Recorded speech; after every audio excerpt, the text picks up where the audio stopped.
Very good. Alright guys, welcome to round 2 of LUMS ID. Yay. So you all know the motion, and without any further ado, I call upon the opening government team of Gande, Bache to open the case that will stand next. There. Who's trying it? Okay. Can I start? Yeah. We live in a world where we've actively tried to root out racism, where we've taken steps to root out racism from every facet of life, where we, for example, in the 1930s and 1940s, condemned all the eugenic literature that was coming from academic institutions in Nazi Germany. But we believe when there is a problem that exists when you allow these academic or non-academic institutions to spread research that's directly linked intelligence with race or ethnicity, and that is why we are proud to propose. So what do we mean when we talk about academic mediums? We talk about journals, we talk about thesis papers, and all that sort of things. By non-academic mediums, we're talking about newspapers, blogs, and other things that are not linked with an academic institution.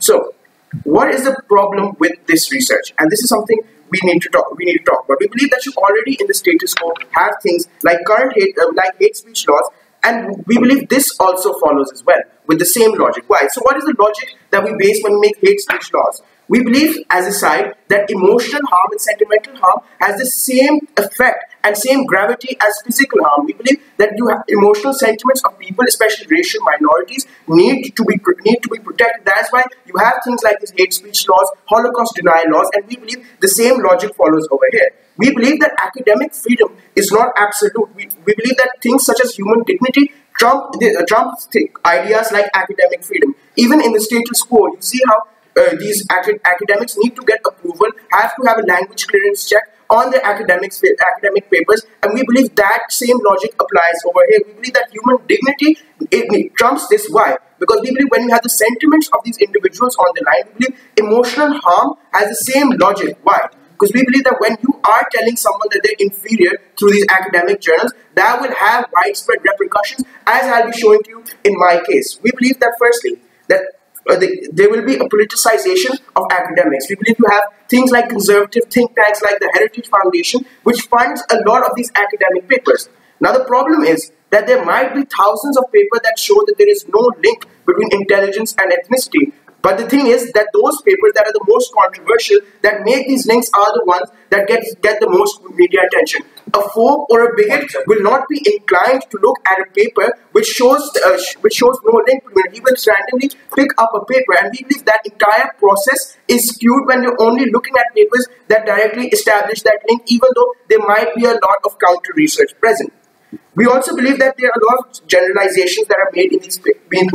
For example, IQ tests favor a certain kind of people who've been think in a certain way and have been brought about in a certain academic environment or a certain education system. That is why we believe that this research cannot even be trusted in the first place.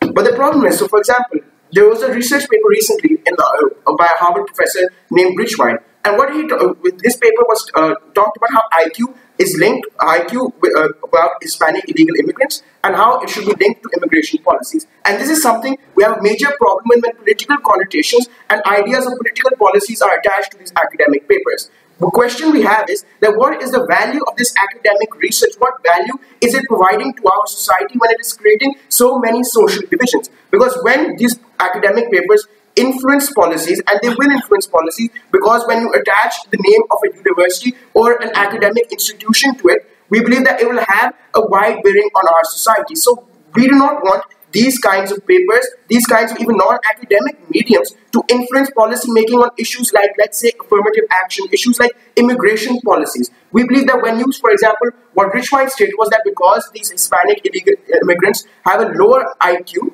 than other people living in the United States of America, we should not allow them into our country because they cannot be as productive. He even went as far as to say that even their children or grandchildren might not come up to the same IQ level as we can clearly assume white children. And this is what we have a big problem with, because we believe that these kinds of things, even education, IQ, have to do more with socialization, where you're socialized rather than being divided upon ethnicity and race. And that is something that we are arguing today. So when these policies are made on these studies, we also believe that they will be disadvantaged at the corporate level, a disadvantage when you're trying to get a job. Yes, sir. The affirmative action policies directly benefit the people that you are so talking about. We think that their sentiments don't matter when they're directly benefiting, and there's a generational benefit that happens. So basically what he's trying to say is that we will have even more affirmative action because now we realize that ethnic minorities are stupid. No, we believe that these kinds of policies are detrimental when you're telling someone that you are not as intelligent. Why did we strike out the law from the American law which stated that black people are only 3/4 as intelligent as white people? Because we believe that such sentiments do not have actual grounding in today's world. When we've tried to destabilize the eugenic lobby, we believe that when social ideologies like social Darwinism, Nazism, etc., are directly propagated through this kind of research, and that is what we have a big problem with. The opposition benches today need to come up and prove to us what sort of academic value that these papers have. We see in the status quo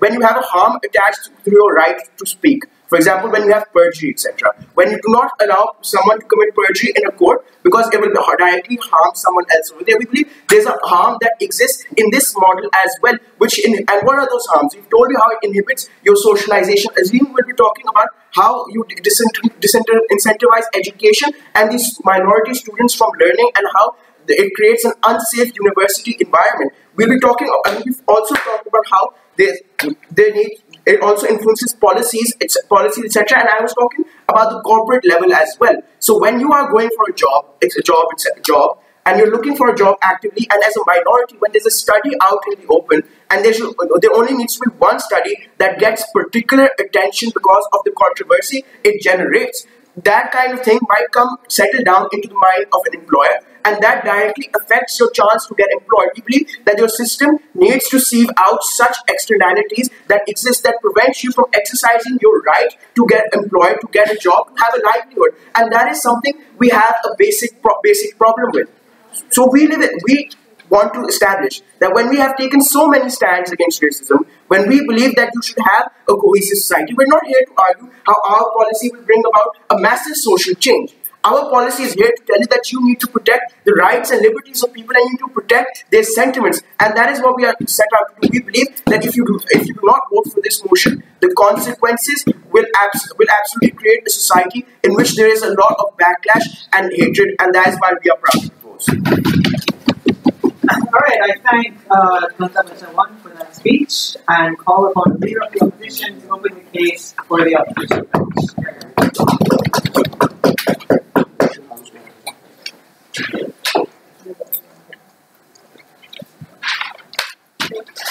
So the main burden on Team Government of today was to prove to us how there's such a big harm attached to these academic researchers that we're going to take such a drastic measure as to go on to prohibit their publication.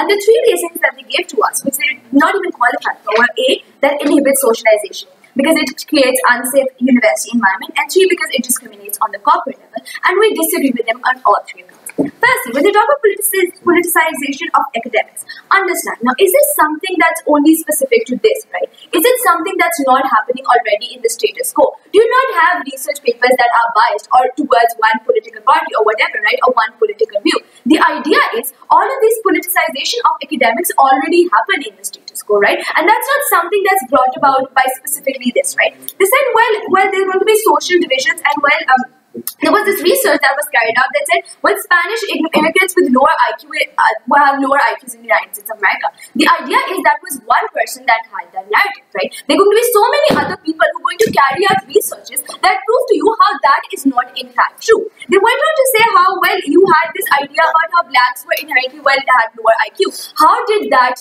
change? The idea was there were certain people that went on to research and tell you how that's not right. So when you do this and when you prohibit this publication of academics, what you're doing is you're shying away from your responsibility or the real problem that exists, which they agree to, which is in the socialization and not through research papers. Because understand how research papers go on to, well, let's come about into play in the university level. How socialization begins way before that, right? Starts from your family, starts from primary socialization, starts from your education system. So the brain that you're trying to bring about that there's not going to be division is something that we do not agree with, right? They said, well, I'll be moving on to my positive case, but which will be in direct clash with this, right? Firstly, let's talk about causation and correlation. They might on some level cause a correlation between stereotypical behavior, discrimination and research paper, but we believe that's not the causation. Understand this. If I'm a white person who discriminates against a black person, that's not because, well, I read a research paper about that. The idea is, well, that's how I was socialized into it with my family from my primary socialization, etc.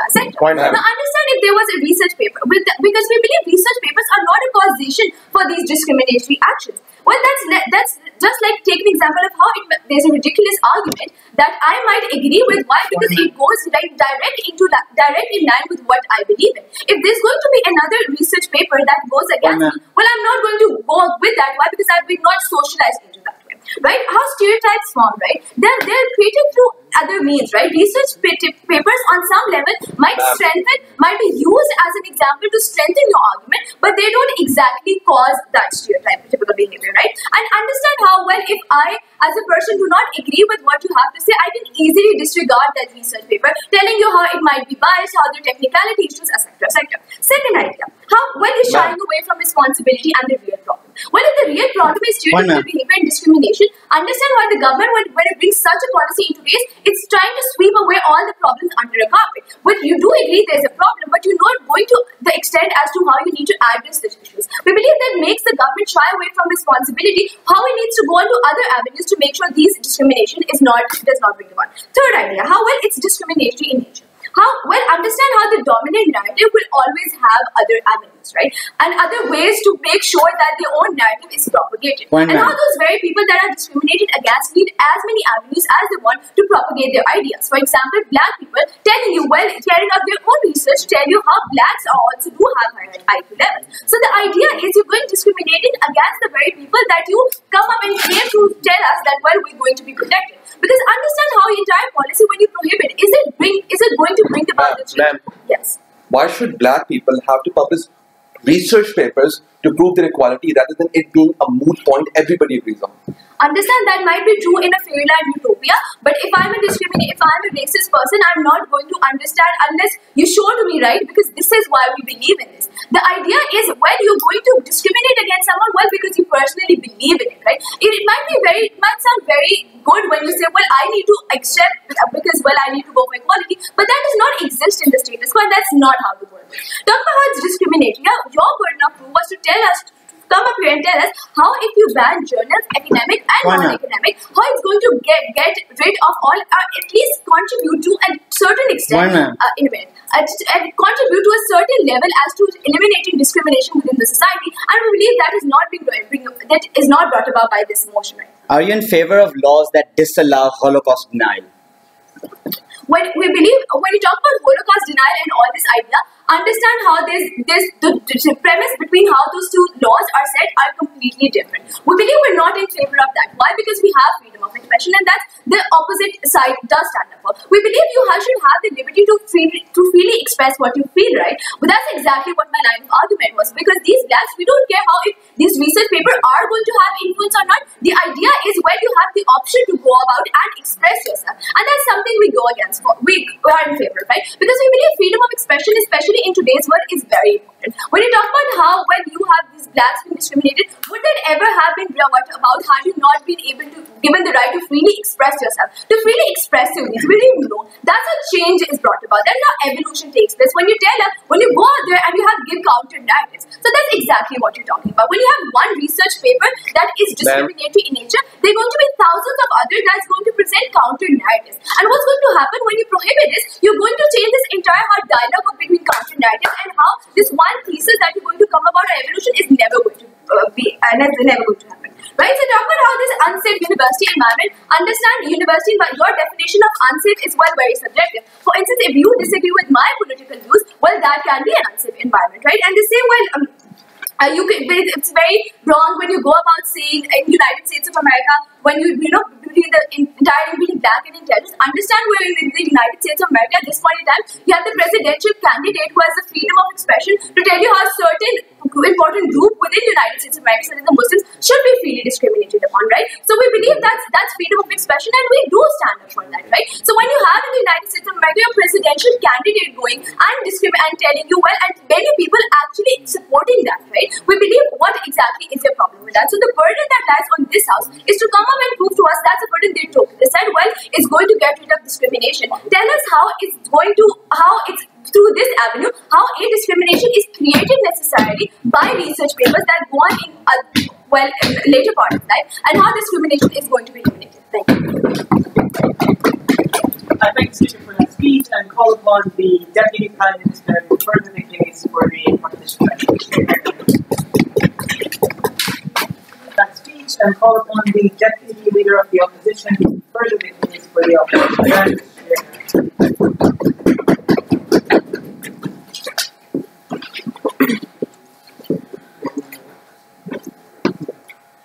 Shall I start? Alright, so the entire case of the opposition was based on this one assumption that if you're going to publish a research paper, that is going to be the basis for your legislation, for your corporate laws, and everything that a state is going to further preach or instill in their citizens. We believe no. So we ask you this question: when was the last time that a legislation or a law was made on some research paper, right? Or when was the last time when some university made a law in it saying that, well, we're following such research papers from Harvard or Oxford University, and because the research paper states that, therefore we think that it is true, and so we're going to implement on our students or on our citizens. We believe that is not how the society works, right? We believe that you have your own criteria and your own rules and regulations in laws, in societies, and in academic institutions, right? We believe that you make these laws on your own criteria, which you deem to be worthy to take anyone in or out of the situation, right? So I believe that this entire idea of people blindly following research papers does not really exist to begin with, right? Because even if you're going to follow research papers, the idea is that there are going to be 1,000 other research papers, right? So what you're basically telling us is that there are going to be 1,000 different laws following these 1,000 different research papers, right? Which you believe is not possible, right? A. And secondly, it does not really happen in the society, right? Because research papers never really form the basis for your legislations or other stuff, right? However, they do have other connotations attached to it, right? But that doesn't really affect your behavior or your stereotypes or your prejudiced notions directly, right? Something which they've already conceded to.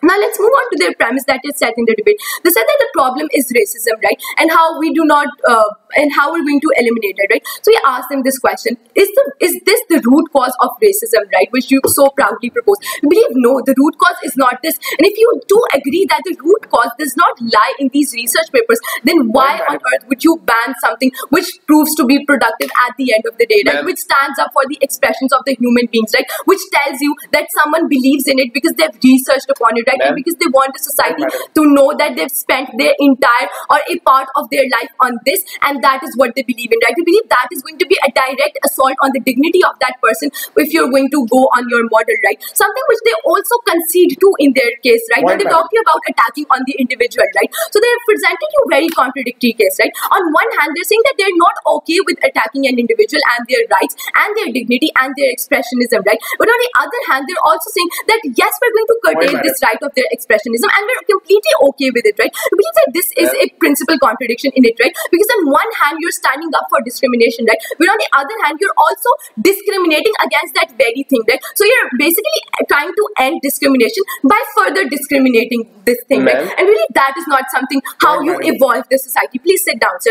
Nextly, they talk to you about this idea of hate speech laws, right? And how that's a very good idea to make the basis for your case. We believe no. We believe that in hate speech laws, you do not really have a yardstick to measure how many emotional harm is being caused, right, etc., etc. We believe that hate speech laws are not just based on such things, right? We believe that that is another debate, right, which you can talk to me about after this debate, right? Something that should not be involved in this debate. Secondly, we believe that even if this is happening without research papers, it is still going to happen, right? So the idea is that your problem is still going to exist and you're not achieving any benefit out of it at the end of the day, right? Whereas you'll be further curbing the submissive narratives present in your society, right? As Mahnoor talked to you about that, how dominant narratives are dominant because of the fact that they have other avenues to be dominant, right? How this one avenue is not the only avenue that they follow, right? But in fact, if you're going to curtail this thing, right, or if you're not going to allow them to publish their research papers, what you're doing basically is you're telling them that the submissive narratives does not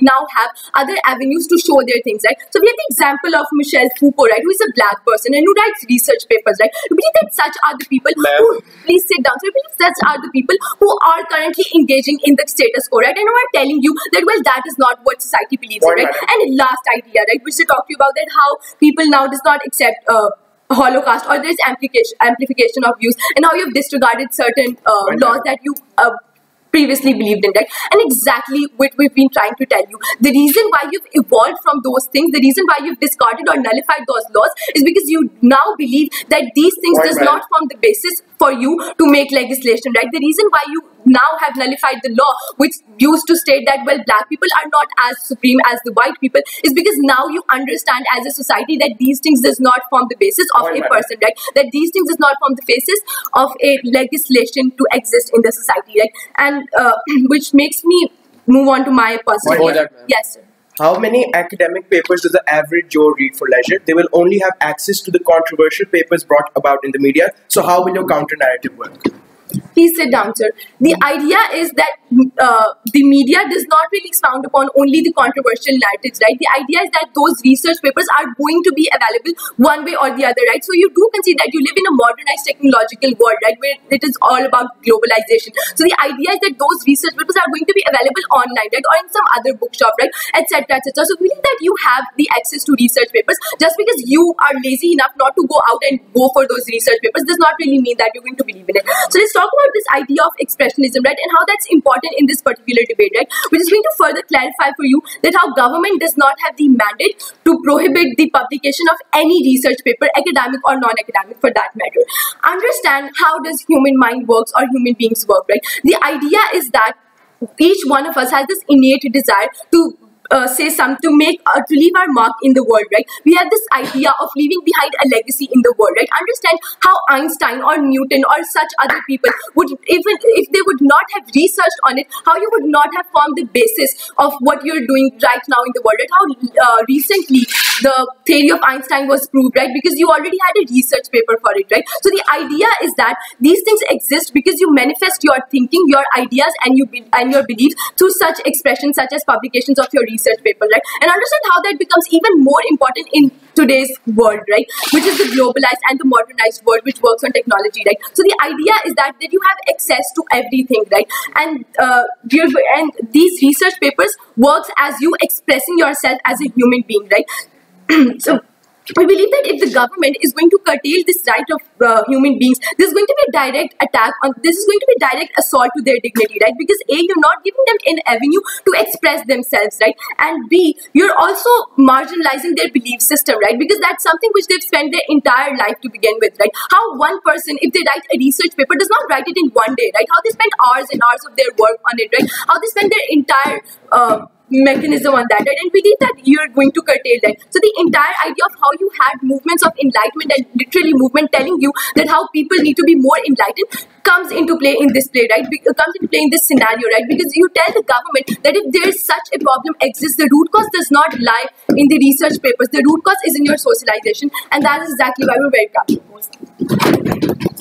Alright, I thank you for that speech, and just to clarify for all of you guys, because most of you have been going over time, I will not write anything that is said after 7. But anyway, so thank you for that speech, and thank both teams on the opening half for the debate so far. And for the case, for the proposition side, I call upon the member of them.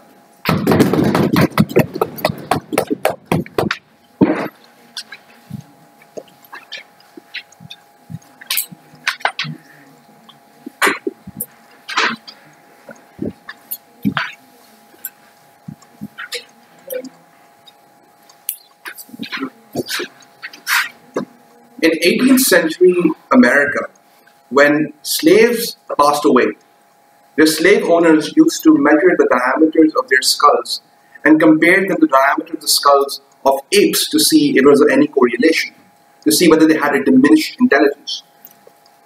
Some centuries later, in Nazi Germany, Nazi scientists used to conduct electroshock therapy to children as young as 12 years old to see how fast their brain would respond.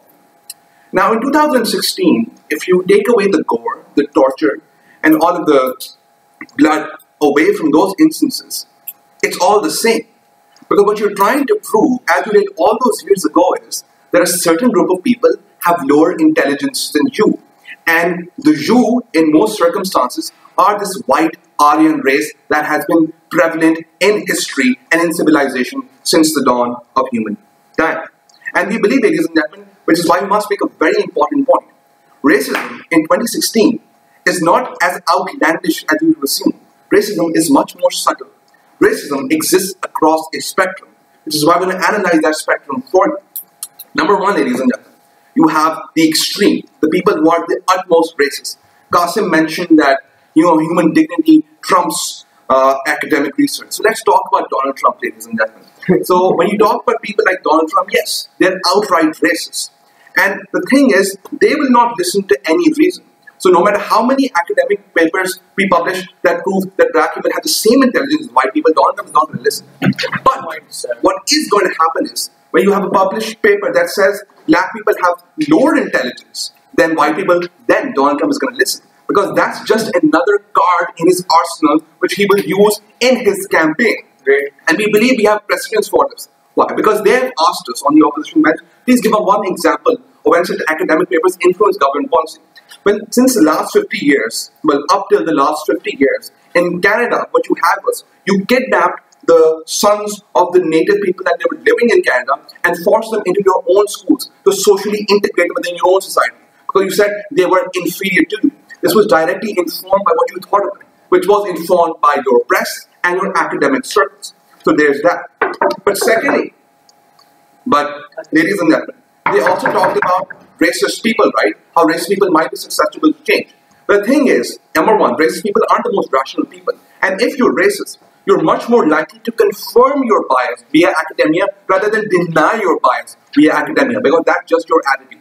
But secondly, ladies and gentlemen, people who are, say, borderline racist, and this is where the aspect of subtlety comes in, right? Because it is very easy for someone to say Donald Trump is an idiot, Donald Trump is a bigot. Because that is a very clear distinction between what is a racist and what is not, because his views are completely irrational. But if you talk about academic papers, they have actual research, scientific research that proves that you are in fact inherently, hormonally, chemically inferior to us. And when you provide such reasoning, it is very difficult to argue against. And the thing is, ladies and gentlemen, while these might not inform outright policies, this academic research or non-academic research often act as supplementary analysis for them. So yes, we agree with Kasim when he says some non-academic papers will come up and say that all black people are dumb. But a lot of academic papers will also come up and say, we are not saying African Americans are dumb, but people of an African American descent have found that their cerebellums in their medulla oblongata have a lower surface area to volume ratio, which makes them more susceptible to the hormone that causes crime. Now, that's not going to directly influence policy. But what that's going to do is, when legislators are making laws, local law, they're going to say, okay, so scientifically, these people are more likely to commit crimes. So let's have policies such as, say, broken windows policies in certain areas or in certain ghettos. Let's have more racial profiling in airports because it's for the better of the community. This sort of subtle racism is informed by supplementary analysis by this academic. So while it might be outright causation, it's definitely not. And lastly, let's talk about people on the opposite end of the spectrum, people who are actually victims of it. So two things. Number one, people whose opinions are already inflamed. So you talk about places like Ferguson, ladies and gentlemen. You have the entire Black Lives Matter movement going on. If you have more media narratives that come up and say, not only do we think that socially you're wrong, but we have chemical evidence that prove that you're stupid, inferior, and should be slaves to us, just imagine, number one, the sort of sentiments that are hurt when you already shoot their children in the street, and now you're saying you're chemically inferior to us too, so it was perfectly all right for us to do so. Imagine a mother having to go through that, ladies and gentlemen. Or secondly, imagine sort of violence that might break out once you inflame these passions. And we do not think that is a stand that any government should be willing to take. But secondly, ladies and gentlemen, in terms of people who are the subject of racism, as they said, it's going to be a self-fulfilling prophecy. Because if people believe they're stupid, ladies and gentlemen, they're going to act like they're stupid. And it is for the government to say, no, you are all equal. Why? Because equality is a universal principle and should be a moot point. And it is the government's job to ensure that everybody is equal. Nobody, regardless of any color, race, or creed, should have to publish an academic paper saying, please accept me, here is scientific proof that I am equal to you, the white masters of this area. Nobody should have to go through that, ladies and gentlemen, and the government should make sure nobody has to go through that. But, ladies and gentlemen, moving on more so to their case. Now, they talked about the purpose of academia. Now, ladies and gentlemen, one inherent purpose of academia is to create an environment in which everyone can learn and everyone can contribute. It is an environment of inclusion. What they talk about is an environment of exclusion. Because if you inherently say that some people are less intelligent than others, you exclude them from the academic circle. They are not worthy enough to contribute. They said, ladies and gentlemen, very funnily enough, well, it's actually informed by primary socialization. Here's the thing. One key aspect of primary and secondary socialization is the media. So in the media, if you're constantly hearing on the news that some person said that black people are inferior and they proved it, that's going to subtly inform you as you grow up. Maybe not in one day, maybe not in 1 year, but as you grow up across the spectrum of years, it's going to definitely inform your opinion. And that's the harm, the subtlety of it all. And the subtlety of it is exaggerated when we as the government allow this sort of discrimination and this sort of racism to take place. Because here's the thing, ladies and gentlemen. Nobody's going to deny, lots of people don't deny, nobody's going to say, give attention to the academic paper that says all people are equal. Because that's something already we kind of assume. But if somebody says, well, black people are not equal, that's controversial, that's new, and that's going to get attention. And for that reason, ladies and gentlemen, is the government instituting xenophobia, racism, and bigotry. Where do you stand? I thank the speaker for that speech and call upon the member of opposition to further the case for the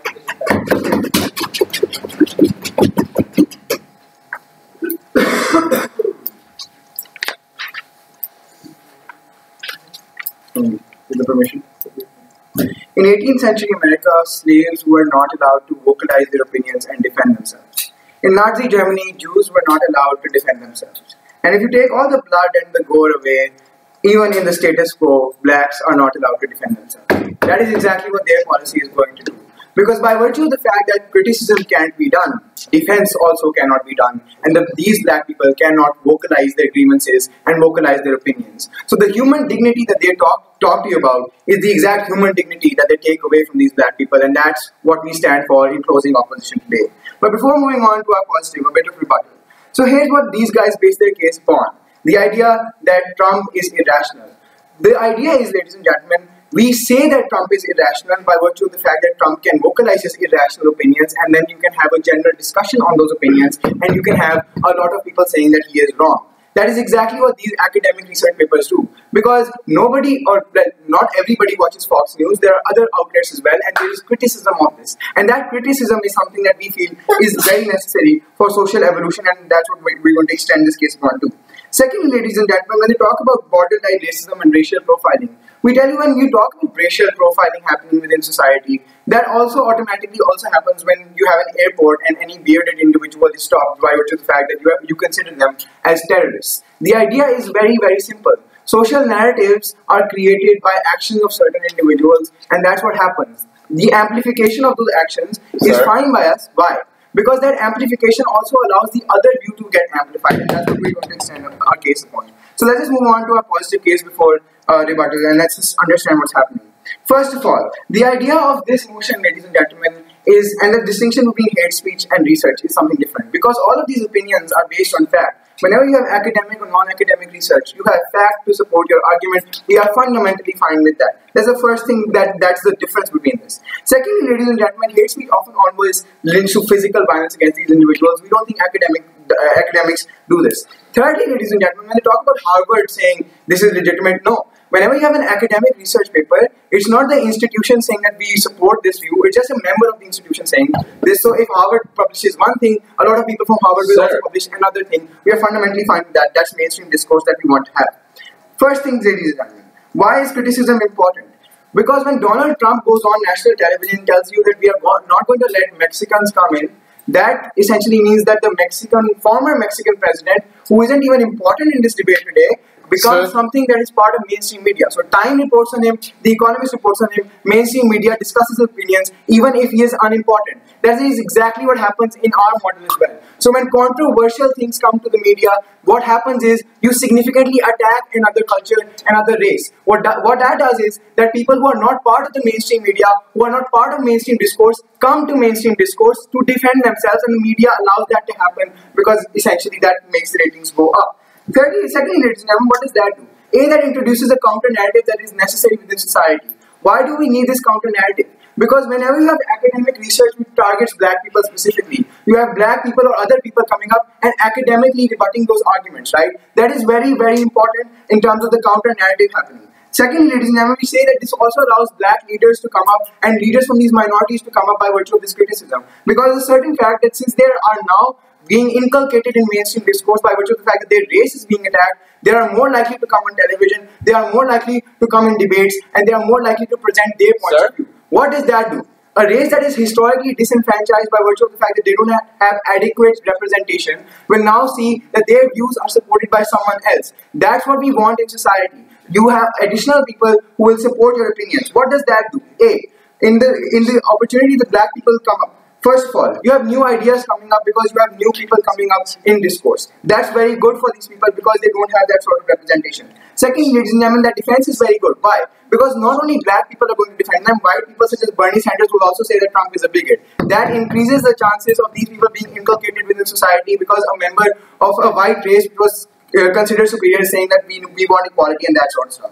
Thirdly, ladies and gentlemen, the idea of acceptance. Because if black people come up and say, okay, we do feel that our grades are lower, but our intelligence is the same, tells you that there is a problem within the education system. That's something that we need to understand. This outlines problems within, systematic problems within your system. We want that to happen. If you don't have this discourse, you don't have an outlining of those problems. Thirdly, ladies and gentlemen, we tell you that this gives an incentive to people to become part of the political process, to vocalize their opinions. Because if something is so against their human dignity, they are bound to say that we do not accept this, this is wrong, and they will come to the political forefront. That gives them the right to vote for leaders who are going to best represent themselves. That gives them the duty to participate in protests, to participate in the political process. Something that they do not participate in currently. Why? Because the simple fact that they feel that there is a disenfranchisement that happens. That's exactly what happens within the educational system.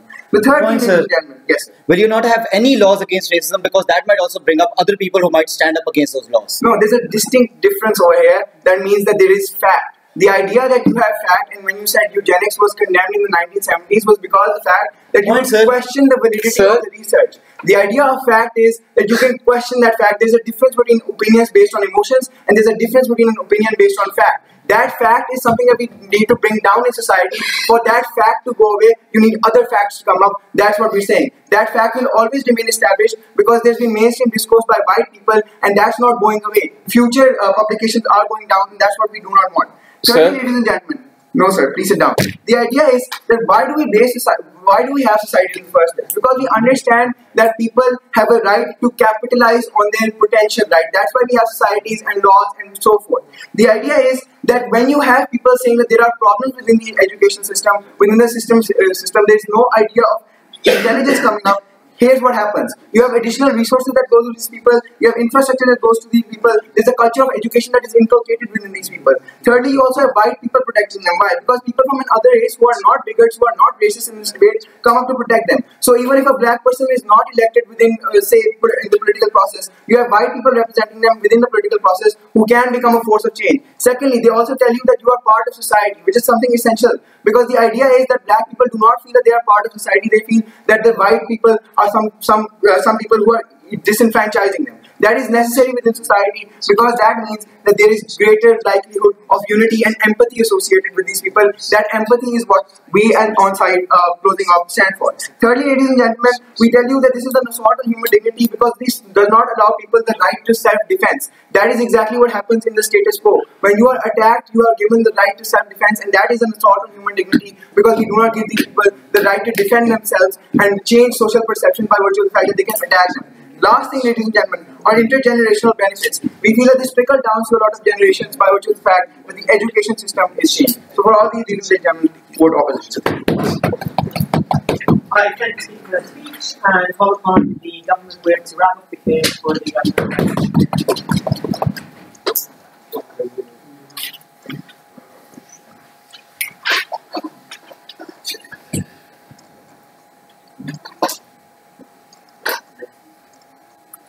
So this is what the opposition bench basically means. Black people are discriminated against. So let's attack them. Let's attack their dignity. Let's attack them on a subatomic level. So there is no image of humanity left within their ethnic group. And then they might retaliate and voice their opinion. This is what team opposition is saying. And why this team opposition is saying we don't know what their reason to this is. Now, okay, first of all, let's look at their endpoint. We don't know what their necessary endpoint is, what their conclusion, what's the high moral standing they have in this debate. Because all they're talking about is, well, you see, you can carry out these research papers, it's all good for academic discourse, yada, yada, yada, tolerance. We don't see how that ends up. But then they say, okay, if you're not going to provide this, there are going to be other ways, other avenues of carrying out this procedure. So why not let them carry out academic research papers? Why? Because monkey see, monkey do. This is their exact reason to this. So let's talk about academic discourse. They're saying that because it is a fact, there will be academic discourse. But a fact is a reason. A fact is a reason that is supported by analysis, that is supported by research, to which criticism does not have much of a validity. So the only discourse you are providing is our circular arguments. Because let's take this example. You need to realize that racial and discriminatory slurs are circular in nature. If I call a black person a bigot, it's because I'm calling him a bigot because he is a black person. This is what you want to authenticize in a research paper. This is what you want your academia to focus on. This is what you want your academia to publish. So let's go to this step by step. You need to realize this, that these racist people are not necessarily deceptive to reason. We told you this. Shahnawar told you this, that racist people are not going to be deceptive to reason. In fact, you're going to give their racial slurs a scientific legitimacy. They're going to have this card to play that yes, this researcher and this research paper from this particular university said so. Hence, we will not, let's say, put you in parliament. Hence, we would not want you to be a policymaker. We don't see how you're inculcating people, or how you're inculcating people into, let's say, a society by publishing these very research papers. Now, there's one thing that everybody forgot about. That was about purpose of academia. That was about purpose of universities, and this is something that Shahnawar did touch upon. It was about that how even in universities, how even when you have research groups, you want a diversified ethnic group to carry out research. So there is no ethnic bias within that particular research. How you want quotas for ethnic minorities in universities, so you have an ethnic gathering within academia. So you have an ethnic gathering within your university.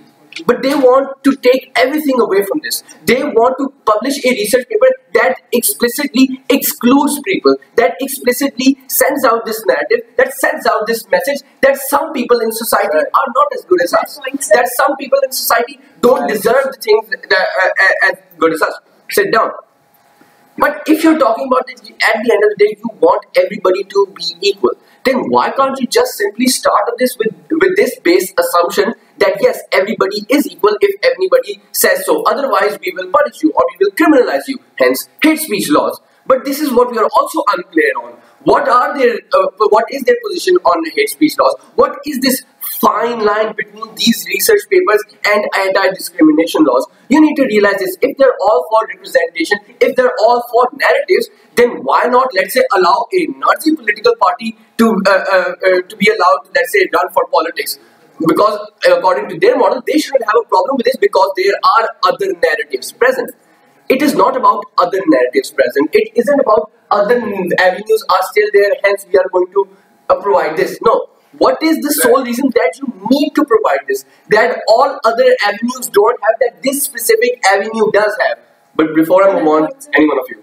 Sir, so you're also saying that this would also not give any validity to research papers that prove that there is no connection between biological factors and IQ level. That is not the point. We are telling you this. Basically, if you're, let's take this example. If you're publishing a paper in which you, let's say that how African American people on average have a lesser IQ to those of other ethnicities. And on the other side, you're saying that no, not necessarily African American people do not have, let's say, lesser IQ to that average IQ to that of other ethnicities. You need to realize this. This is what we have been saying to you since the, let's say, first opening government speaker, that what is going to grab more media attention, what is going to be more spicy, what is going to bump up the viewer rates on those news channels, on Fox News. What is basically going to be, let's say, the card that, let's say, most of the influential people, most of the people who are more viewed in society are going to use, such as, let's say, Donald Trump. It's not about whether these narratives are present, hence they can clash. It's about why would you even allow this narrative to be present? Because they have not provided any moral high ground to convince us that why this narrative has to be present. The only thing that they had to say was that because other narratives can be present, because other narratives will be present, hence they might clash, and yes, let's let this narrative stay over here.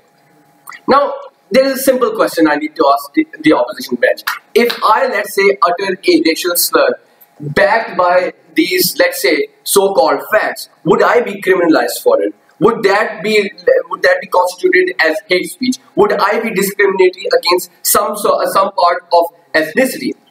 We believe no, because they are actively providing a scientific legitimacy to discrimination, and this is what the world has come into. After all the affirmative action that we have taken place, after, let's say, putting quotas for ethnic minorities in parliament, putting quotas for ethnic minorities in universities, actually carrying out philanthropy work for these ethnic minorities. Now what we have come on to is that since we have done so good for them, let's attack them so we can get some form of retaliation. And then we might get a voice from them. That is not how we want, let's say, a ethnic minority opinion to come about. On whatever frontier in society whatsoever, we want to support them. If you want their opinion to come out, then support them. Then let's say educate them. Why are you saying that the only reason you are not where let's say white Caucasians are is because there is a biological deficiency within you? On a very subatomic level, you are flawed. For all those reasons, vote for closing government. I thank speak for that speech and call upon the opposition with to wrap up the case for the opposition and the debate.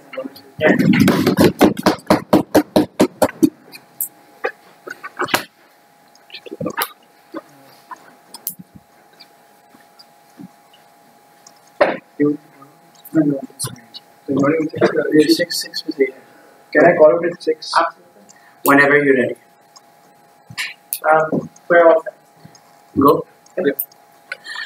Ladies and gentlemen, let me show to you how the government's policy was racist in its own self. Let me show to you through the course of my speech that how all of their 4 speeches show to you that blacks or other minorities are ethnicities which need our help. Just one phrase. When they tell you that these academic papers cannot be published within status quo, ladies and gentlemen, when they say that these people cannot be criticized or their IQ levels cannot be tested within society, or we cannot say anything to them on an academic level, they themselves there and then concede that these people need our help. These people need our protection, ladies and gentlemen, and we have a very big problem with that. Because when you tell a certain strata of society that you need their protection, ladies and gentlemen, or they needed to be protected against, then you go down discriminating with that society, ladies and gentlemen. You show that society is underprivileged. You show that society does not have equal rights. You show that society does not have equal opportunity. So that thing does not stand there and then. And this side shows to you how they're not taking a moral high ground in themselves. And they're showing to you how they can discriminate against those very people. Because if you're allowed to publish academia against political parties or other status of your society, then you believe that they can also have your seat, sir. They can also retaliate on those very particular things, ladies and gentlemen. But here you're saying no, you cannot do that because these people are not capable enough to protect themselves. What message are you trying to leave? What moral high ground are you trying to achieve by that, ladies and gentlemen? Sit down, sir.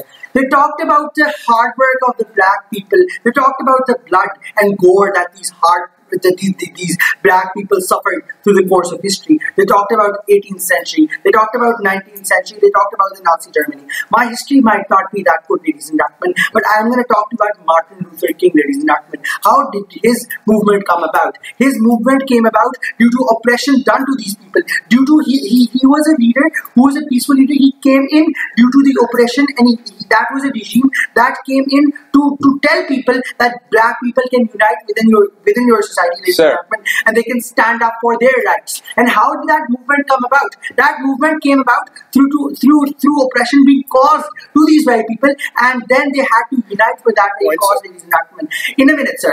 They had to unite for that very cause, ladies and gentlemen. So that shows to you that these people can stand up for their rights. How do you disagree, sir? So basically, your conception of advancing black rights is to oppress them and push them into a corner so that they can claim them for themselves. So you're misconstruing the whole case that we are trying to give to you in today's debate. We're not saying that you oppress them, but what we are saying is that if a certain person has certain opinions about themselves, allow those opinions to come out in the mainstream so that black people can answer those very opinions in the mainstream, ladies and gentlemen, so there would be a mainstream discourse, so the black people would be treated equally as other stratas of your society. If you want to ban these very academias within society, then ban these very academias throughout the course of every strata of society. If you want to achieve equality in its essence, ladies and gentlemen. But here, you're not doing that. The third idea and the third criminal thing that the theme closing government did within today's debate, they never showed you how our extensions, you need to take your seats and have a listen to this. How our extensions were wrong. They never showed you how they would not reach their full potential within today's debate. And they never showed you how discourse is not important. But let me reaffirm and show to you how discourse is a very important faction within your society and how it is really important to your society. Have your seat, sir. Now, let's just talk about discourse, ladies and gentlemen. What is discourse? Discourse is a discussion of certain ideologies within your society. If the professor that they constantly talked about, ladies and gentlemen, publish certain academic papers, you would have certain, have your seat, sir. You would have certain black people publishing their own papers publishing their own papers as a retort for that, ladies and gentlemen. On retort, sir. Have your seat, sir. So they would, at the end of the day, ladies and gentlemen, you would have a certain thing that would come in. And what would be the importance of that particular thing? You would bring in these very people into the mainstream, ladies and gentlemen. You would qualify them as equal citizens of society, and they would also be able to reason with your particular things. Fourth issue within today's debate, ladies and gentlemen, they constantly harp upon this question. Tell us the difference between hate speech, ladies and gentlemen, and your policy, ladies and gentlemen. Hate speech is basically predicated on emotions, ladies and gentlemen. And the academic papers that get published are basically predicated upon facts within society. And that is a very clear-cut distinction that is created within today's debate. Now, they said, well, facts and those arguments run around circles. If there are certain facts, there can be counter facts that can be created through movements and through academic papers that were shown to you by Martin Luther King or by Alex Haley or other black leaders within America, ladies and gentlemen, who showed to you that if there were certain opinions or certain opinions which were predicated upon certain academic researches, ladies and gentlemen, or certain perceptions that these white people had within the United States of America, those perceptions could change. That was shown to you by the movements led in by Nelson Mandela. How did that movement come about, ladies and gentlemen? That movement came about when you allowed that movement to come in when you allowed that movement to circulate within your mainstream, ladies and gentlemen. So why do we deserve to win today's debate, ladies and gentlemen? Now, I basically talked about 4 issues and showed to you how those 4 issues stand. But before resting my case, I have to talk to you about one more thing, ladies and gentlemen. How there is a need for counter-representation. The whole idea of discourse I talked about, but the counter-representation is when you have certain ideologies and when those ideologies clash with your ideologies, and that importance that lies there and then, ladies and gentlemen. So why do we deserve to win today's debate? We deserve to win today's debate on 2 levels. Number 1, ladies and gentlemen, we're a side who's taking a moral high ground. How so, ladies and gentlemen? We're a side that is treating the black people as an equal part of your society. We're giving them status of an equal status of your society. We're saying that these people can protect themselves. On a second level, ladies and gentlemen, they failed to clash with our extensions, and we took down all of the extensions. Before making your decision, ask yourself this question, ladies and gentlemen. Will you allow these people to, will you allow these black people to need to ask for protection from these very white people or other stratas of your society, or will you let them be independent? Alright, thank you speaker for that speech. Guys, we'll try and do this within 10 minutes, but could you all wait outside and we'll call you.